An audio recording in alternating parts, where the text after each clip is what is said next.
அஸ்ஸலாமு அலைக்கும் வரஹ்மத்துல்லாஹி வபரகாத்துஹ். கண்ணியத்துக்குரிய அன்பார்ந்த மஸ்ஜிதுகளுடைய நிர்வாக உறுப்பினர்களே, அநேகமாக எல்லா மஸ்ஜிதுகளுடைய நிர்வாகிகளும் பல தியாகங்களுக்கு மத்தியில் நிர்வகித்து கொண்டு செல்கிறார்கள். அதே போன்று மஸ்ஜிதுகளில் கடமை புரியக்கூடிய இமாம்களும் குறுகிய கால நீண்ட கால சேவைகளில் ஈடுபட்டிருக்கிறார்கள். அவர்களுக்கான கூலிகளை அல்லாஹு தஆலா முழுமையாக கியாமத்துடைய நாளையில் வழங்குவானாக என்ற பிரார்த்தனையோடு சிறிய ஒரு ஆலோசனையை மஷூராவை முன்வைக்க விரும்புகிறேன். அன்பார்ந்த மஸ்ஜிதுகளின் நிர்வாகிகளே, இலங்கையில் பல மஸ்ஜிதுகளில் அதனுடைய ஒழுங்குமுறைகள் பெரும்பாலும் ஒரே போன்றுதான் இருக்கும். அதிலே சில மஸ்ஜிதுகளில் கடமை புரியக்கூடிய இமாம்களுக்கு வீடுகள் ஏற்பாடு செய்து கொடுத்து குடும்பத்தோடு அவர்கள் தங்கியிருந்து அந்த கடமைகளை புரிகிறார்கள்.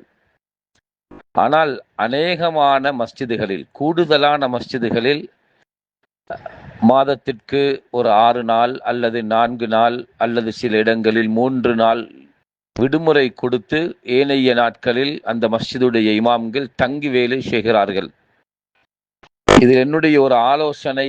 பல விடயங்கள் இருந்தாலும் மிக விசேஷமான 2 தினங்களாகிய நோன்பு பெருநாள், ஹஜ்ஜி பெருநாளுடைய தினங்களில் தூர பகுதியில் குடும்பங்களோடு இல்லாமல் இருக்கக்கூடிய அந்த மஸ்ஜிதுடைய இமாம்கள் பெரும்பாலும் பெருநாள்களை மஸ்ஜிதுகளிலே கொண்டாடிவிட்டு வீட்டுக்கு போய் சேரக்கூடிய நிலைமைகளை பார்க்கிறோம். இதற்கான ஒரு மாற்று வழியை நிச்சயமாக ஒவ்வொரு நிர்வாகிகளும் கருத்தில் எடுத்தால் செய்து கொள்ள முடியும்.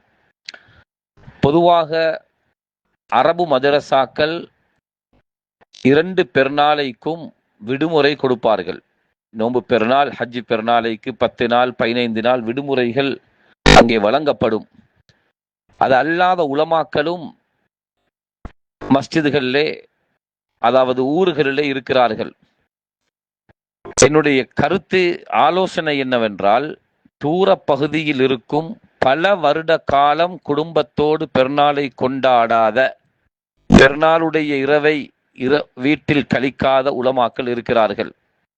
அவர்களுக்கான முழுமையான ஒரு விடுமுறையை மஸ்ஜிதுகளுக்கு ஏற்பாடு செய்ய முடியும்.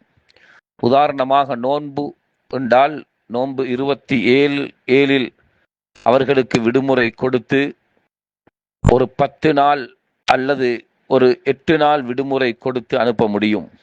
அவர்களுக்கான பூர்த்தியான ஹதியாக்களையும் கொடுத்து பெருநாளைக்கு சேர்க்கப்படுகின்ற அந்த ஹதியாக்களை அவர்களுக்கு வங்கியில் அனுப்பி அல்லது போய் வந்தவுடன் அவர்களுக்கு அதனை வழங்கி அந்த பெருநாளுடைய தினத்தை முழுமையாக குடும்பத்தோடு கொண்டாடக்கூடிய ஒரு நிலைமையை உருவாக்கி செய்து கொள்ள முடியும்.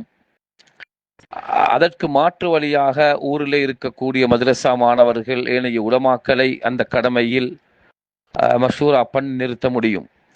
எப்படியோ ஏதாவது ஒரு வசதி செய்து கொடுத்தால் மிகவும் நன்றாக இருக்கும். அநேகமான மஸ்ஜிதுடைய உலமாக்கள் இந்த முறைப்பாடுகளை உலமாக்களிடத்திலே வேண்டிக் கொள்கிறார்கள். பல வருட காலம் வீட்டோடு இல்லை, பெருநாளை கொண்டாடக்கூடிய அந்த சந்தர்ப்பங்கள் இல்லை. வீட்டுக்கு போய் சேரும் பொழுது இரவாகிறது, பெருநாள் முடிந்து விடுகிறது.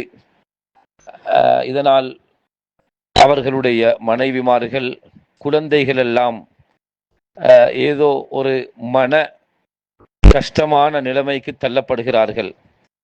இதனை நிர்வாகிகள் கருத்தில் எடுத்தால் இதற்கு ஒரு மாற்று வழி செய்யலாம்.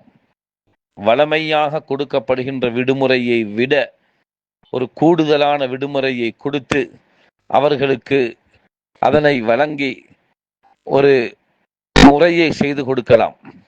இதே போன்று ஹஜ்ஜி பெருநாளுடைய தினங்களிலும் இந்த விடயங்களை செய்து கொள்ளலாம். எனவே இந்த விடயத்தில் நிர்வாகிகள் கருத்தில் எடுத்தால் மிகவும் நன்றாக இருக்கும் என்ற ஒரு ஆலோசனையை நான் முன்வைத்துக் கொள்கிறேன். ஜஸாக்கும் அல்லாஹு ஹைரா. என்கிற எல்லோருடைய முயற்சியையும் அல்லாஹு தாலா கபூல் செய்வானாக.